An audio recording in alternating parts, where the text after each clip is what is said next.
All right, everybody, welcome to Dips All In series, where we sit down with creatives and entrepreneurs who are staying dipped and living dipped.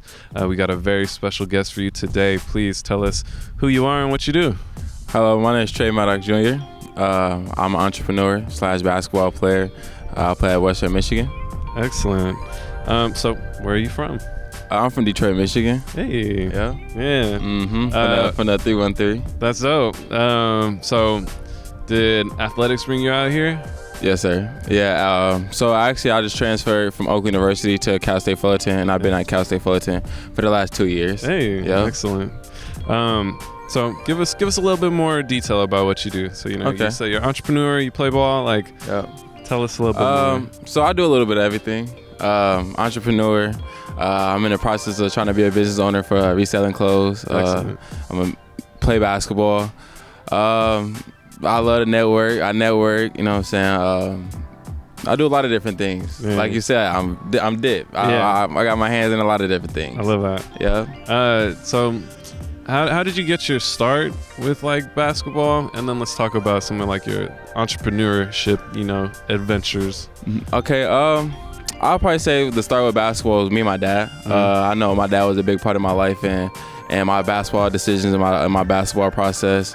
And also too, my buddies. I'm from a small city, Novi, Michigan. Yeah. And me and my boys stayed in a city called Novi Ridge. We were 15, 20 deep at the playground just like this every day. You know what I'm saying? Going at it every single day until we were in 8th grade, 9th grade. We played basketball, football. Shoot, we even played tennis. We got rackets to play tennis. How was your tennis game? I'm a little rusty for sure, but if you give me about a month or two, I think I can get in a groove just a little bit. Okay, I got you.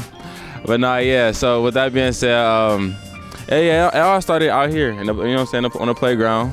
And me and my dad being in the basement working out. I was actually a football player at first. Yeah. I wasn't even a basketball player, and I separated my shoulder when I was in my senior year of high school. So I made the decision to play basketball. Damn. Yep. How was that injury? Did it set you back a lot? Where initially were your dreams did you have football dreams where you're okay, I want to take this as far as I can take it? Right. And honestly, I'll say, yeah, I always had it in my back pocket that I could play basketball. Yeah. Because I had a few D1 offers and a few D2 offers going into my junior year. Yeah. And so with that being said, my dad was after I separated my shoulder, I was going to commit to Syracuse. I was 2 weeks about to commit to Syracuse, and then that's when I separated my shoulder. Yeah. Wow. And when my dad made the decision to hang up the cleats. Yeah. Yep. So that kind of made my decision for basketball, for me to pick up basketball and play basketball in college. And so how has the journey been since that moment of making that decision? It's been rocky for sure. It's been rocky because I'm not gonna lie, I wasn't always the best at basketball. Okay. So yeah, I wasn't always the best. And this last 4 years has been the only years I only just play basketball. So the rocky part of it is just me missing football for real. I got you. Most definitely. Do you think that has instead of splitting the time and focusing on specifically basketball, do you think that that's helped improve or elevate your game? Most definitely. I think with my ability to play football and my football structure, I think that helped with the basketball scenery because, I love playing defense, but defense is probably one of my biggest things or one of my main things I'm good at, you know what I'm saying? And also I can score the ball. Yeah. So with that being said, I feel like football most definitely helped me playing defense on the basketball court. That's cool. That it carried over like that. So cool. Most definitely. And I bet you just hella the strength building too. Yeah, for sure. So what have been some of the highlights for your career so far? I would probably say that the biggest highlight is the people I done met throughout the course of basketball. Meeting you guys, you know what I'm saying, meeting a lot of my friends out here in California, meeting some friends from Oak University, and also too just, you know what I'm saying, the social media aspect of everything. With being an athlete, you know what I'm saying, we kind of get a good social media presence, especially if you put yourself out there. And I'd probably say my biggest advice to most athletes is, you know what I'm saying, it's time for us to start putting ourselves out there, you know what I'm saying, and let our names start to be known, and you know what I'm saying, start making our own decisions. So yeah. That's dope. Would have been some proud moments for you on this journey? I will for sure. And I think anybody will agree with me with this one. Is make it to March Madness from a mid-major school. Yeah. So that's yeah, excellent. And make congrats on that. Thank you, appreciate that. Because it's really insane to me too. Because you think about just all the schools, all the colleges across the entire country, and then coming to that select few. Yeah. You know, to make it to that level, that's such high level, just athleticism. That's really amazing. No, yeah, most definitely. It was most definitely a nervous experience playing against Coach K his last time. Yeah, also, shit. Yeah, that was I'm crazy. Be honest, I was rooting for you guys. I was like, man, fuck him up. I was like, get him out here. And people were talking about. I was like, man, fuck him. No, that's so true. Like, playing against Coach K and growing up watching Coach K, that's crazy. I remember me being 8 years old watching Duke, oh, I want to be there one day. Yeah. And then I'm actually here. I'm like, oh shit. That must have been crazy. No, it was. It was most definitely a crazy experience. And Coach K is a great coach. He's a magnificent coach. He's I'll probably say he top 3 college coaches ever. That's amazing. Ever. If not 3 or 2, he's one. You know what I'm saying? So yeah. Were you can you describe your feelings kind of going into that game? I'm not gonna lie to you. I prepared myself good enough. I worked every day in the summer. Every day after practice in the season. I put in countless hours in the gym. So honestly, most people say, "Oh, I was nervous," or I was Coach K. While we was inside those lines, I was just like, "This is another game. This is what I do." You know what I'm saying? But after the game, when everything slowed down, I was like, and I got to really appreciate the moment I was just in. Yeah. That's when I was like, whoa, this is, you know what I'm saying? That was actually kind of dope. But when I was in the moment, I didn't even think about who we was playing against. I just knew we was playing another opponent, and that wasn't us. You know what I'm saying? So it was time to go. Yeah, it was time to go. So I didn't even think about that in the moment. I wasn't nervous and then like that. I was just locked into the moment. That's dope. You pretty much got to battle Coach K at the highest level. That's really dope. Yeah, that's before the career is retired too. That's amazing. That's a fact. So how would you describe your play style on the court? You know? I describe my play style as a do everything type of guy. My junior year, I averaged 17 points a game. I was one of the leading scorers in the nation. My sophomore year, I ran point guard all the whole season. My freshman, I started as a true freshman at 17 years old, you know at a mid-major school. Damn. I was more of a 3-and-D guy, knock down shots, but guard the other team's best player. Yeah. And then this year, I was I played the 1, 2, 3, and 4, basically. Well, it was mostly I played the 2, 3, 4, but they didn't even bring the ball up the court, I did. Yeah. So, yeah. That's amazing. Do you have I guess kind of as you've been on this journey, do you have any mentors or people who've kind of really helped up your game or even just guide you in life in general? Oh yeah, so actually this is a big shout out to my parents, you know what I'm saying, my mom and dad, Lisa Thomas, facts. Trevion Maddox Sr., Coach Keenan, all my AAU coaches, you know what I'm saying, even all the schools that recruited me, all my coaches that coached me while I was in college, my brother Deshaun, my brother Xavier, all my boys back at home. Yeah. I ain't gonna lie, when they say it takes a village to raise a kid, that's true. I can give a shout out to so many different people, you know what I'm saying? Even my grandma, I can keep it going. But yeah, I just say the biggest thing is just staying in touch with the people that's always been there for you. Yeah. That's real. And definitely important. Extremely important. What are some of the biggest lessons that I guess athletics and just the sport has taught you? Always stay humble. Always work hard. Never feel like, you know what I'm saying, you at the top. Because trust me, once you think you at the top, you might be at the top in your little situation, but it's a million other people out in this world. You know what I'm saying? You ain't at the top, you know what I'm saying? Yeah. And that's true. So I just always say keep going, keep working, and always believe in yourself. You know what I'm saying? There's going to be people that's going to tell you what you can or cannot do. You know what I'm saying? But at the end of the day, if you're happy with your decisions you make, you going to live with that. You know what I'm saying? So that's one of my biggest advice. And sage advice. Facts. That's real sage advice. Facts. And never let somebody tell you, never let somebody tell you what you can or cannot do in this world. Absolutely. Because anything possible. Anything you put your mind to, you can do it, Great, amazing answer. You're doing really great, by the way. Thank you. You're killing this interview. I'm like, it's really good. Appreciate that. So what inspires your work? What inspires you to like keep going and to continue to get better? Just being from Detroit, you know what I'm saying? Like being from an inner city and then move out to the suburbs, like I got to see best of both worlds. You know, so I got to see like what I could be like if I don't get my stuff together, and then if I do get my stuff together and lock in and make the right decisions and do right by people and be truthful by people, this life I can live, you know what I'm saying? And also too, like, it just, I feel like my life has always been like that. It's just, my life has always showed me like the life you could live, or the life you can live if you know what I'm saying, do the right things, you know what I'm saying? And I think that's been the biggest thing. Even just the transition from an inner city kid to Novi, Michigan, the suburbs, and then even the transition from Detroit to California, you know what I'm saying? Like, it's a big difference. You know what I'm saying? I ain't gonna lie, like, I want to be one of those folks that's in Calabasas living like that. up in the spots. I feel you. No, most definitely. So with that drive, you'll get there. Most definitely. Thank you. I appreciate that. Of course. Yeah. As like either an entrepreneur, an athlete, as a person, like what would you say that you represent, or what do you hope to represent to others as they kind of watch you move and do what you do? I would just always represent, like, again, never give up. You know what I'm saying? Always keep going. You know what I'm saying? Life is going to get hard. You know what I'm saying? You're going to go through battles in life.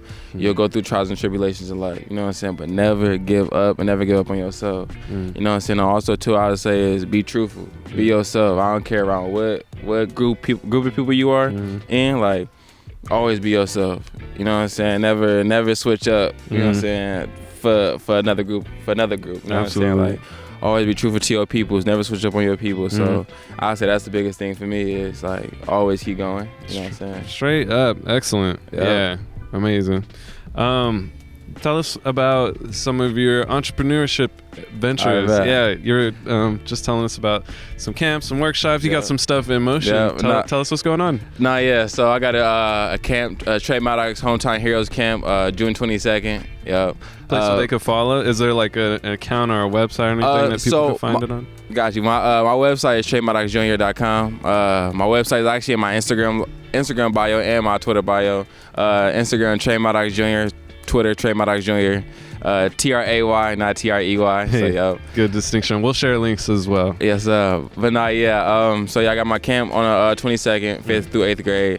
And also too, I'm working on my business Instagram with it's called Cryo Closet, and then I got a lot of different things in motion. I got another. So me and my mom was working on a cryo food truck. Cryo is my alter ego, so I love that. I'm gonna give you a little background story on Cryo and the reason why I use Cryo. So Kobe Bryant's my favorite basketball player, and you know Kobe Bryant got Mamba, you know what I'm saying, Black Mamba, and I was like, what's something that can separate me from when I'm on the basketball court and then when I step off the basketball court.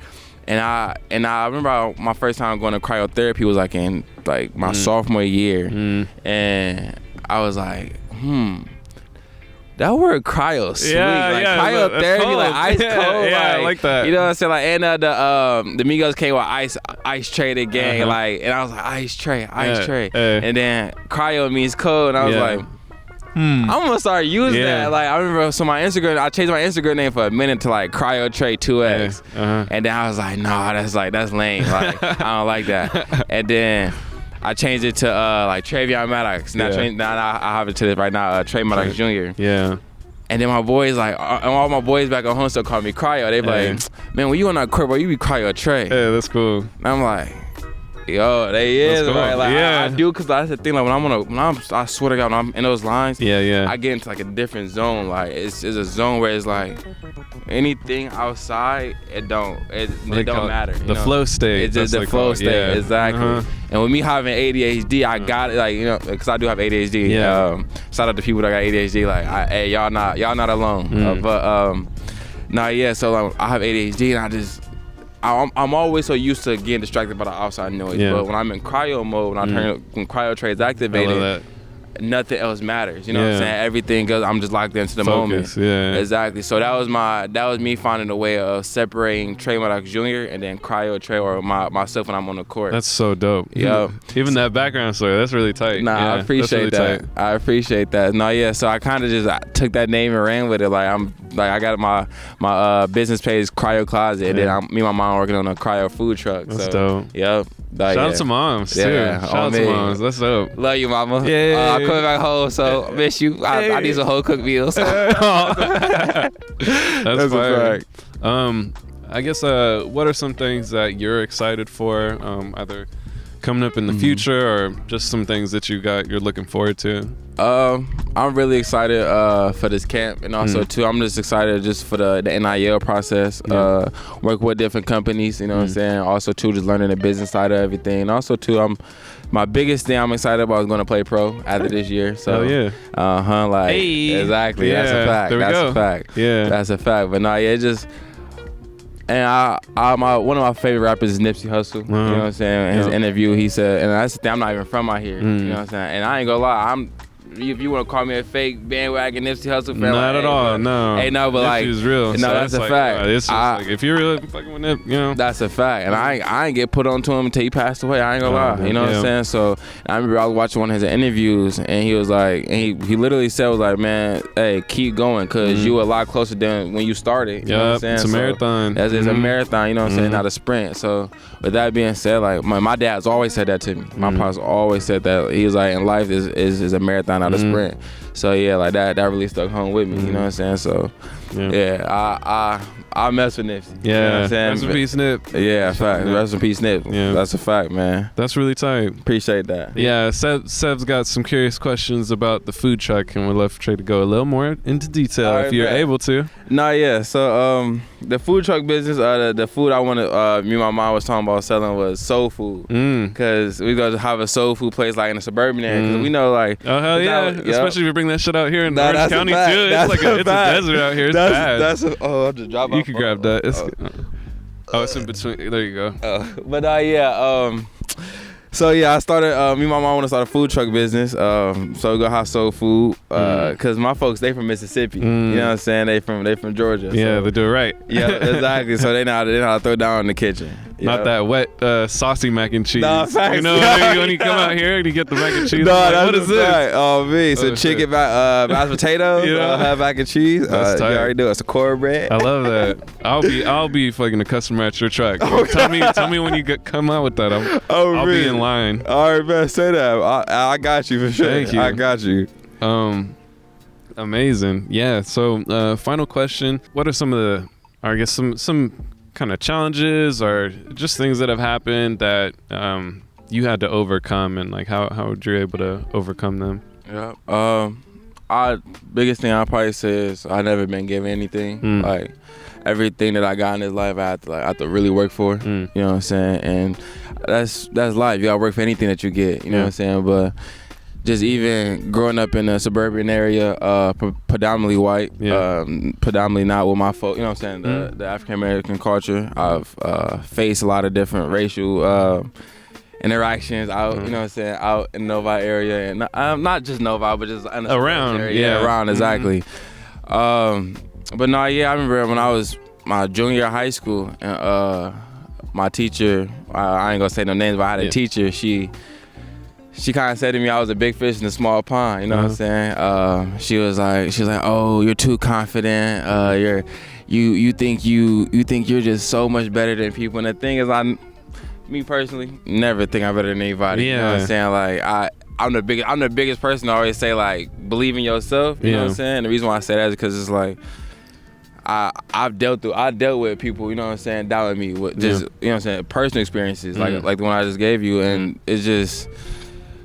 That's why I'm super big on believing in yourself, because I feel I had a lot of different people, you know what I'm saying, that try to deteriorate my future or try to, you know what I'm saying, say I couldn't be something that I wanted to be. Yeah. You know what I'm saying? How was that hearing that? Especially like maybe the first couple times you come across that. Like, how was that for you? Were you able to brush it off, or was it a little bit of like, was it a little bit of a process to kind of be like, well, I was fucked up, and then be like, well, I don't agree with that. I'm going to continue. You know what?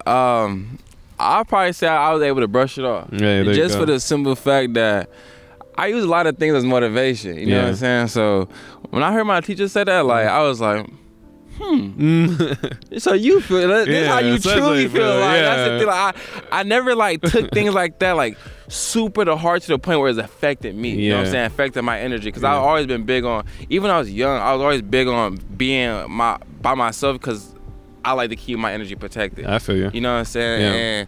And I can even use this as an example. Like when you they always say things like, oh, you have a password on your phone, you have a password on all these different things. Why don't you put a password on your energy? You know what I'm saying? On your self-being, on your self-help. You know what I'm saying? Why don't you protect your, you know what I'm saying? Your emotions. And I've always been big on that. Like, and that's why even my boys will tell you, like, my boys will tell you that all day long. They know I love them to death. But then when I go into my zone, like, I need to be by myself. I feel you know what I'm saying? They know it's been some stuff that's been going on. Yeah. So with that being said, I always say just know yourself and then don't get caught up in what people are saying to you. You know what I'm saying? And use things like that as motivation. You know what I'm saying? Just because if they talking, that mean you doing something right. You know what I'm saying? If they doubting me, that mean you got something in the right direction. You know what I'm saying? Because if you don't got nothing that they can talk about, then they wouldn't be saying anything. Be saying nothing, yeah, you know what I'm saying? So, exactly. Yeah, that's a fact. That's good. And that's just important, I think, like, because, you know, it's not easy. Being alive and dealing with all this shit.